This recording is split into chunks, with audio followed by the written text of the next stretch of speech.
Hello everybody.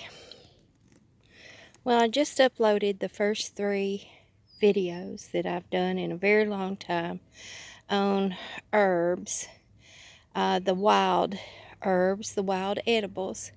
And I wanted to touch on a few things to review for these people that are new to my channel. First and foremost is I advocate for the use of the herbs in its natural, unaltered condition. I go out here, I pick a leaf, and I chew it. Or I put it on a sandwich fresh or a salad fresh. And when you chew it, there is a thing called amylase function, and you can Google that. That is how, when we chew the chemicals of the substance we're chewing, mix with our saliva to create a different process. It aids digestion plus releases all the chemicals of the food so that we get the optimum reaction. I'm trying to use my words carefully. The optimum reaction of whatever it is we're chewing. So I just stuck that in my mouth. And what I have found over this journey of eating wild things and learning again about wild edibles started with my grandfather teaching me things, pulling a leaf off a tree and saying, "Here, chew this," and giving me a little anecdotal information, folklore, if you will, that had been passed down. But what I have done in my journey is I have gone in and I have searched the chemical studies about the nutrients. You can go on Google Scholar and you can Google the nutrients and the studies, the chemical studies of any plant or anything. So that's what I've been doing over the last 2 years. And so it turns out that the anecdotal evidence that my grandfather had learned and passed down has been backed up by science. So when you partake of these wild greens, the chickweed is absolutely delicious right now. The wood sorrel, strong lemony flavor, aids digestion, good for upper respiratory. So when you chew it, the saliva mixing with the chemicals of the plant, it is ingested more quickly and you have a quicker medicinal value to the plant, nutrient value to the plant. So I advocate for that. I'm not one that's big on tinctures, even though I do use tinctures and decoctions. Simply when I don't have much of a plant material, or I may not be able to get it again, so that I can preserve it for longevity. When you do a tincture, the alcohol captures the chemicals in the alcohol, but the alcohol itself has a reaction on our bodies. And being one that has recovered from Hep C, I'm trying to optimize my liver healing. I know there are many people out there who have substance abuse issues or fatty liver disease just from our modern lifestyle or from substance abuses. So I want to advocate for ways that you don't harm your body, but you are only aiding your body. So that's why I want you to have these greens fresh off the ground. And I know my neighbors think I'm crazy. We've had this conversation before. That's delicious. They know me by now. We've had our conversations over our backyards and stuff, and they know that I have a medicinal garden. And that's why I come out and I pull things out off the ground and off from around the fence and I just eat them. They're not up for that. but they don't judge me harshly for being like that. But that's what I advocate for. The cleavers will get out of hand pretty soon as the days get warmer, and that's where the little stick tights come from, is from cleavers. But you can actually eat the stick tight seeds, the little things that stick onto you. Very high nutrition, high in folic acid and all kinds of vitamins and nutrients. So that's why I want to advocate for eating these raw on a salad. If you mix these savory greens here of the mustard plant and the lemony greens of the wood sorrel and the high nutrition, and it's a texture differentiation with the dead nettle. The blooms are very sweet though. They're almost like a honeysuckle on the dead nettle.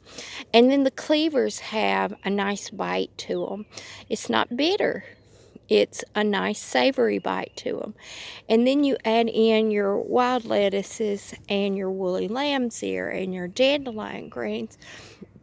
You throw in your vegetables of onions or peppers or olives or tomatoes, what have you, and you make you a very healthful salad.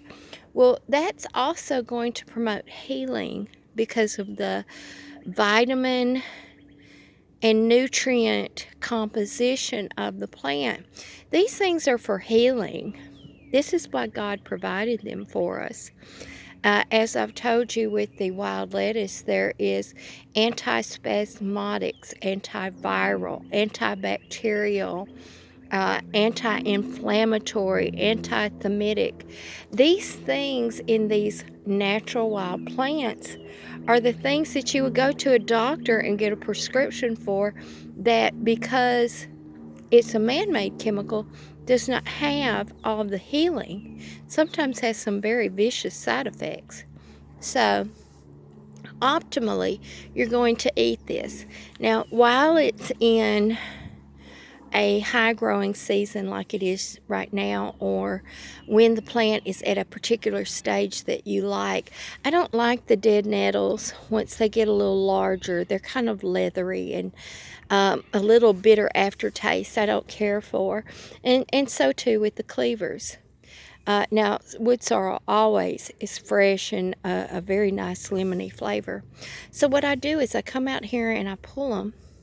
I put them in a brown paper bag to dry them. I label it appropriately, and I let them dry. Well, then after that, I can use them for teas.